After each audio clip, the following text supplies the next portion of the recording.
કાગળિયા નથી, ફાઇલ નથી, રેકોર્ડ નથી, શિક્ષક સ્કૂલે જતો નથી, તેમ છતાંય દર મહિને તમારી સહીથી શિક્ષકના ખાતામાં પગાર જમા થાય છે. એની અંદર કામ કરતા શિક્ષક હાજર નથી થતા, કાર્યવાહી તો થતી નથી. જમાનો તમે જોયો હતો, માસ્તર ઘરે બેઠો પગાર લે છે, તમારા પેટનું પાણી હલતું નથી. બહાર જઈને વાત કરી લ્યો કમિશનર સાહેબ જોડે. અરે પણ અમે થોડા કઈ અહીંયા યાર કમિશનર સાહેબ એના નિમણૂક અધિકારી નથી, એનો નિમણૂક અધિકારી હું કયો. બાળકોના ભણતર માટે અહીંયા ભીખ માંગવા આવ્યું છે. અમે તમારી માથે પ્રેશર કરતા નથી. 3 વર્ષથી જે પ્રિન્સિપાલ આવ્યો નથી એ પ્રિન્સિપાલને તમે બદલી કરો. ટ્રાન્સફર તો અત્યારે જ જોઈએ છે. તો ખોટું તમારા હાથે તો થયું સાહેબ.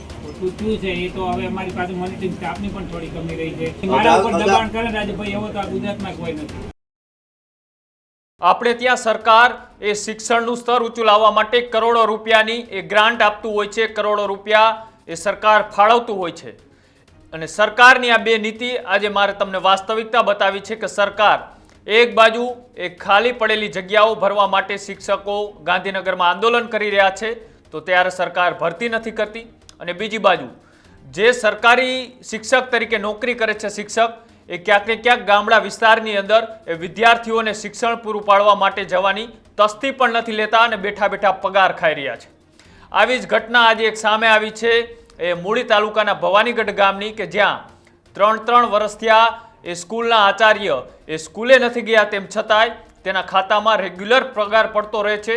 આ આચાર્યને ન તો કોઈ ગામના લોકોએ જોયા છે, ના તો કોઈ વિદ્યાર્થીએ જોયા છે, તેમ છતાંય ત્યાંના શિક્ષણ વિભાગને આની કોઈ પણ માહિતી નથી.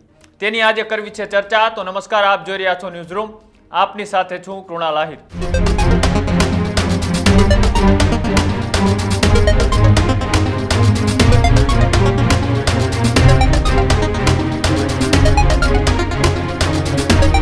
આ ઘટના છે સુરેન્દ્રનગર જિલ્લાના મૂળી તાલુકાની, કે જ્યાં સરકારે 2008-9ની અંદર એ સરકારી સ્કૂલના ઓરડા બનાવવાની મંજૂરી આપી દીધી હતી. એના વર્ષો વીતી ગયા, તેમ છતાંય હજુ એ સ્કૂલ બની નથી. ક્યાંક ને ક્યાંક સરકારી ટ્રસ્ટની જગ્યા હોય ત્યાં ધોરણ 8, 9 અને 10ના જે વિદ્યાર્થીઓ હોય એક સાથે ઓરડામાં બેસી અને શિક્ષણ લેવા માટે મજબૂર થયા છે. આટલી લાલિયાવાડી હોવા છતાં પણ એ શિક્ષણ એ સારું મળી રહ્યું છે, સરકારી શિક્ષણનું સ્તર ઊંચું આવી રહ્યું છે, એવી બાંગાયું ફૂંકતા આ સરકારી અધિકારીઓ અને નેતાઓ આ વાસ્તવિકતા તમે જુઓ કે જ્યાં પણ આવી રીતના લાલિયાવાડી ચાલે છે તેની ઉપર કાર્યવાહી કેમ નથી થતી, અથવા તો જ્યાં જ્યાં શિક્ષણની ઘટ છે, જ્યાં જ્યાં શિક્ષકો નથી, જ્યાં ઓરડાઓ નથી, ત્યાં સરકારે સરકારી કાર્યક્રમમાં તાઇફાઓ કરવાને બદલે આ શિક્ષણનું સ્તર ઊંચું લાવવા માટે ગામડાના વિદ્યાર્થીઓ માટે ઓરડા કેમ નથી બનાવતી, તેવા સવાલો અનેક વખત થઈ રહ્યા છે. ક્યાંક એ બિલ્ડિંગનું નબળું કામકાજ, એ તૂટેલી છત નીચે બેસીને વિદ્યાર્થીઓ ભણવા માટે મજબૂર થઈ રહ્યા છે. ગામડાના સરકારી સ્કૂલનું શિક્ષણ એ સાવ ખાડે ગયું છે તેમ કહી તો પણ ખોટું નહીં, કેમ કે ત્યાં એટલી લાલિયાવાડી ચાલે છે એની તમે વાત જવા દો. એવી જ ઘટના આજે સામે આવી છે એ મૂળી તાલુકાના ભવાનીગઢથી, જ્યાં ગામ લોકો અને આમ આદમી પાર્ટીના નેતા એવા રાજુ કરપડા એ શિક્ષણ અધિકારી સાથે મળવા જાય છે અને ત્યાં એ શિક્ષણ અધિકારી ખુદ એવું સ્વીકારે છે કે અમારી ક્યાંક ને ક્યાંક ભૂલ થઈ ગઈ છે. એ જે 3 વર્ષથી આ આચાર્ય સ્કૂલમાં ભણાવવા માટે નથી ગયા, સ્કૂલે નથી ગયા, તેમ છતાંય કઈ રીતના તેમના ખાતાની અંદર ટાઈમ ટુ ટાઈમ પગાર જમા થાય છે. હવે આ પોલ ખુલી છે અને પોલ ખોલતાની સાથે જ્યારે રાજુ કરપડા એ શિક્ષણ અધિકારી સાથે વાતચીત કરી રહ્યા હતા તે પણ તમે સાંભળો. વિષય આપવામાં આવ્યો છે કે શાળામાં રેકોર્ડ નહીં મળવા બાબત, મતલબ તમે સ્વીકાર્યું છે કે રેકોર્ડ મળ્યું નથી.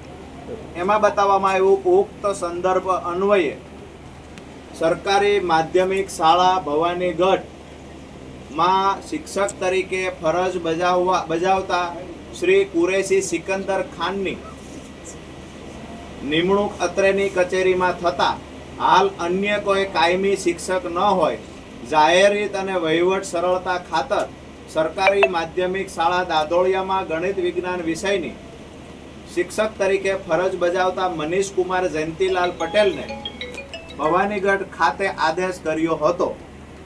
પરંતુ શ્રી પટેલે આપની શાળામાં, એટલે જે ભવાનીગઢના શાળામાં દાદોળિયાના શિક્ષકને મોકલવામાં આવ્યા, એ શિક્ષકે ફરિયાદ કરી કે આપની શાળાના રેકોર્ડ નહીં હોવાથી આવેલા શિક્ષકે ચાર્જ સંભાળ્યો નથી. વધુમાં તેઓની નવી શાળામાં આદેશ થતા સરકારી માધ્યમિક શાળા લિયા તાલુકો મૂળીમાં શિક્ષક તરીકે ફરજ બજાવતા શ્રી દેવજીભાઈ કાળુભાઈ સોલંકીના શાળાના આચાર્ય તરીકે વધારાનો આદેશ થયો હતો. સોલંકી પણ આપની શાળાના રેકોર્ડ ન હોવાથી શાળાનો ચાર્જ નહીં સ્વીકારવાની અત્રેની કચેરીએ જાણ કરેલ છે.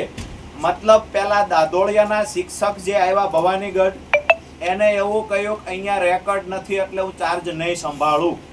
પછી એ પાછા જતા રહ્યા. પછી બીજા શિક્ષક લિયાથી મોકલ્યા, એને પણ એવું કહ્યું કે અહીંયા રેકોર્ડ નથી ભવાનીગઢ શાળામાં એટલે હું ચાર્જ નહીં સંભાળું. આ બે શિક્ષકોએ તમને ઓન પેપર કહ્યું, તમે હામાને નોટિસ મોકલી, તેમ છતાંય કાગળિયા નથી, ફાઇલ નથી, રેકોર્ડ નથી, શિક્ષક સ્કૂલે જતો નથી, તેમ છતાંય દર મહિને તમારી સહીથી શિક્ષકના ખાતામાં પગાર જમા થાય છે. જે છે એ બધું આ એક કાગળમાં આખી વિગત છે ને આ કાગળ તમારી ઓફિસથી ગયેલું છે. એમની સહી વાળો જ છે, એમને જો ને એમની સહી. સહી તમારી છે કે જિલ્લા શિક્ષણ અધિકારી AM ઓઝા સાહેબ, તમારી સહી પણ છે. છતાંય માણસ હજુ નોકરી કરે છે, છતાંય માણસને હજુ પગાર મળે છે. જબર સિસ્ટમ ચાલી રહી છે. આવા કેટલા શિક્ષકો હોય છે અંદાજે સાહેબ? ગામ દ્વારા તો આખા ગામ દ્વારા એકમાત્ર હારી એક વિગત આવેલી છે, આગળ બીજી વિગત સામે આવેલી નથી. શિક્ષણ બાબતે અમારા ગામડાના લોકો છે અને એવું થાય, એક સમય હતો કે માસ્તર છે ને સાહેબ, માસ્તર અમારા ગામમાં કોઈ સારો પ્રસંગ હોય તો અમે માસ્તરને બોલાવતા હતા. માસ્તરને ગામનાને બધાને એક સિક્કાની બે બાજુ જેવી વાત હતી. સ્કૂલનો શિક્ષક અને ગામ લોકો એક સિક્કાની બે બાજુ હતા. ગામમાં સારો પ્રસંગ હોય તેનું આયોજન કેવી રીતે કરવું અમે માસ્તરને બોલાવતા. કોઈના ઘરે ટપાલ આવે, કંકોત્રી આવે, કોઈની કંકોત્રી ટપાલ લખવી છે, લગ્નમાં માસ્તરને બોલાવતા હતા. કોઈ દુઃખદ અવસાન થયું હોય તો ત્યારે મેલો લખતા હોય ત્યારે પણ માસ્તરને બોલાવતા હતા. હું એ જમાનામાં માસ્ટર રહીને આવ્યો. તો તમે કેમ ભૂલી ગયા એ જમાનો?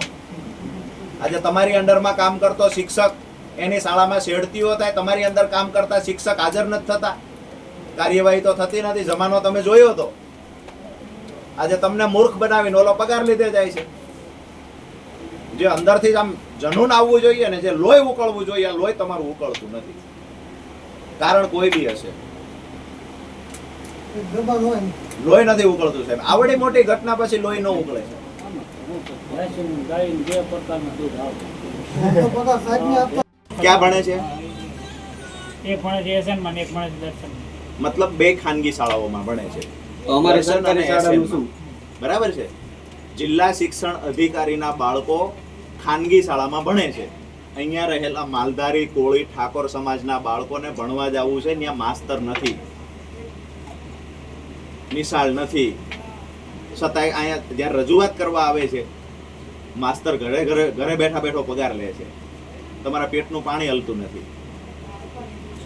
શું કરવાનું છે કયો સાહેબ? આ ભાઈની ચર્ચા આપણે 2 દિવસની અંદર 2 દિવસ આપો. 2 દિવસમાં હવે કરી લ્યો, તમે બહાર જઈને વાત કરી લ્યો ના, ના, કમિશનર બહાર સાહેબ કોઈ જોડે. જોડે વાત અરે પણ અમે થોડા કઈ અહીંયા યાર. કમિશનર સાહેબ એના નિમણૂક અધિકારી નથી, એનો નિમણૂક અધિકારી હું કયો. હા, તો કરો કાર્યવાહી. તો કરો કાર્યવાહી. એક તો એને દસ્તાવેજની ચોરી કરી છે, ઘરે રાખી હાજરી પર. એના માટે કાર્યવાહી સાહેબ કરશો આવ્યા હતા નહીં. ને, જોયું છે ને. તમે કાર્યવાહી કરો સાહેબ. અમે કોઈ પ્રેશર તમારી પર કરતા નથી. આજે એક એઝ એ વાલી બની આપણો એક મિનિટ ભાઈ, આજે અમે ભવાનીગઢ ગામ આખું પોતાના બાળકોના ભણતર માટે અહીંયા ભીખ માંગવા આવ્યું છે. અમે તમારી માથે પ્રેશર કરતા નથી. 3 વર્ષથી જે પ્રિન્સિપાલ આવ્યો નથી એ પ્રિન્સિપાલને તમે બદલી કરો. એ પ્રિન્સિપાલ 3 વર્ષથી આવ્યો નથી, એને પગાર જમા થયા એનો હિસાબ માંગો, રિકવર કરો. એ પ્રિન્સિપાલ 3 વર્ષથી આવ્યો નથી, રેકોર્ડ ઘરે લઈ ગયો, એના પર દસ્તાવેજ ચોરીનો કેસ કરો. આ બધું કરવામાં તમારે સમય અઠવાડિયાનું લાગે. ટ્રાન્સફર તો અત્યારે જ જોઈએ છે. બરાબર છે ને? તમને એવું લાગતું હોય કે અમારા પ્રિન્સિપાલે શિક્ષણ જગત માટે સારું કામ કર્યું છે, ફજેથી થવા દો દુનિયા સામે. ટ્રાન્સફર કરવા માટે મારે મેકમ જવું પડે. મેકમનો છે ક્લાર્ક આપણી પાસે આવે. મેકમ ક્લાર્ક અમારા છે. અરે ટ્રાન્સફર અમે કહીએ છીએ એને કરવો જ જોઈએ સસ્પેન્ડ. એટલે સાહેબ તૈયારી છે જ એમની, પણ અમારી પાસે સસ્પેન્ડ જ કરવો જોઈએ. રાજમાં એવી જગ્યા કરો જો ત્યાં એવી બંધો છે મારે છે ને હું છે ને પેલા તો છે ને એવો માણસ છું કે મને કદાચ નરેન્દ્રભાઈ સાથે હોય તો મને ખબર નથી, હોય તો મારે કોઈ લેવા દેવા તો ખોટું તમારા હાથે તો થયું સાહેબ. ખોટું થયું છે એ તો હવે અમારી પાસે મોનિટરિંગ સ્ટાફની પણ થોડી કમી રહી છે અને મેકમ સ્ટાફની પણ કમી રહી. બાકી મારા ઉપર દબાણ કરે રાજુભાઈ એવો તો આ ગુજરાતમાં કોઈ નથી. અચ્છા, હા તો દબાણ વગેરે તો આ સરકારની તિજોરી લૂંટી ગયો તમારી સહીથી. ભાઈ મારી સેતી અમારા તો ધ્યાનમાં મૂર્ખ બનાવ્યા તમે. આવ્યો નહીં. તો અમે એવું માનીએ ને કે તમને મૂર્ખ બનાવ્યા. આપણો સાહેબે એવું કીધું, સાહેબમાં ખૂબ હિંમત છે. સાહેબે એવું કીધું કે મારી ઉપર દબાણ કરે એવો ગુજરાતમાં કોઈ માણસ ના, નથી. બિલકુલ. તો આ માણસે જે કર્યું એ મૂર્ખ બનાવ્યા કહેવાય આપણને. મૂર્ખને પણ મોનિટરિંગ સ્ટાફની થોડી કમીના લીધે માહિતી પૂરતી સમયસર પહોંચી નથી કે ભાઈ આ વ્યક્તિ 3 વર્ષથી નથી ગયો. કારણ કે 3 વર્ષ દરમિયાન એનું વાર્ષિક અહેવાલ પણ થયો હોય, વાર્ષિક મૂલ્યાંકન પણ થયું હોય, એના સીઆર પણ ભરાણા અગાઉ હોય. પણ રેકોર્ડ તમને નથી આપ્યું એવું તમે માનો છો? રાજુભાઈ 1.5 વર્ષથી હું આવેલો છું. 1.5 વર્ષ પહેલા બીજા પણ લોકો હતા. 1.5 વર્ષમાં રેકોર્ડ નથી આપ્યું એ તો તમે માનો છો? માનું. જગ્યા જોઈ લો પછી કરી નાખો એનો હુકમ લીધે ચલો ટાઈપ કરાવો અને બદલી કરી નાખો. એને બદલી ન કરો, સસ્પેન્ડ કરો. એ પછી તપાસ કરવા દો. એનો જવાબ તમારી પાસે આવે પછી તમે જે આ વાતચીત સાંભળી, ખુદ એ જિલ્લા શિક્ષણ અધિકારી પણ સ્વીકારી રહ્યા છે. પણ એ ક્યારે સ્વીકારી રહ્યા છે કે જ્યારે ગામ લોકો અને રાજુ કરપડા એ તેમને રજૂઆત કરવા ગયા, તેમની સામે એ હકીકત બતાવી ત્યારે આ અધિકારીએ પોતાની ભૂલ સ્વીકારી છે. પણ કદાચ આ માત્ર એક દાખલો છે. ગુજરાતના અંતરિયાળ વિસ્તાર હોય એ પછી ગામડાઓના વિસ્તાર હોય ત્યાં આવી જ લાલિયાવાડી ચાલે છે કે જે શિક્ષકો એ સરકારના લાખો રૂપિયા એ પોતાના પગાર તરીકે લે છે, તેમ છતાં એ પોતાની કામગીરી બજાવવા માટે ગામડા સુધી ભણાવવા માટે નથી જતા. એ પણ એટલી હકીકત છે. અને જે શિક્ષકો એ પોતાની ફરજ બજાવવા માટે તનતોડ મહેનત કરી અને પરીક્ષા પાસ કરે છે, તેમ છતાંય એમને ગાંધીનગરના રસ્તાઓ ઉપર ઢસડાવવું પડે છે. સરકાર શિક્ષકોની ભરતી નથી કરતી. બીજી બાજુ જે ગામડાનું શિક્ષણનું સ્તર છે ખાડે ગયું છે, ત્યાં ઓરડાઓની ઘટ છે, ત્યાં બિલ્ડિંગ તૂટેલા છે, તેમ છતાંય સરકાર આ શિક્ષણના સ્તરને ઊંચું લાવવા માટે કેમ ગામડાઓમાં એ સ્કૂલ સારી નથી બનાવતા, કેમ ત્યાં સારા શિક્ષકોને મૂકવામાં નથી આવતા, એ પણ એક સવાલ છે. પણ આ એક માત્ર દાખલો છે અને આવા અનેક પુરાવા એ ગુજરાત જોઈ ચૂક્યું છે. તેમ છતાંય હવે જોવાનું એ છે કે હવે શિક્ષણ વિભાગ આની ઉપર કોઈ કાર્યવાહી કરે છે કે કેમ, તેને લઈ તમારું શું માનવું છે એ અમારી કોમેન્ટ બોક્સની અંદર જણાવજો. અને આવા જ અહેવાલો જોવા માટે અમારી યુટ્યુબ ચેનલ ન્યૂઝ રૂમને આજે જ લાઈક કરો, શેર કરો અને સબસ્ક્રાઇબ કરો. નમસ્કાર.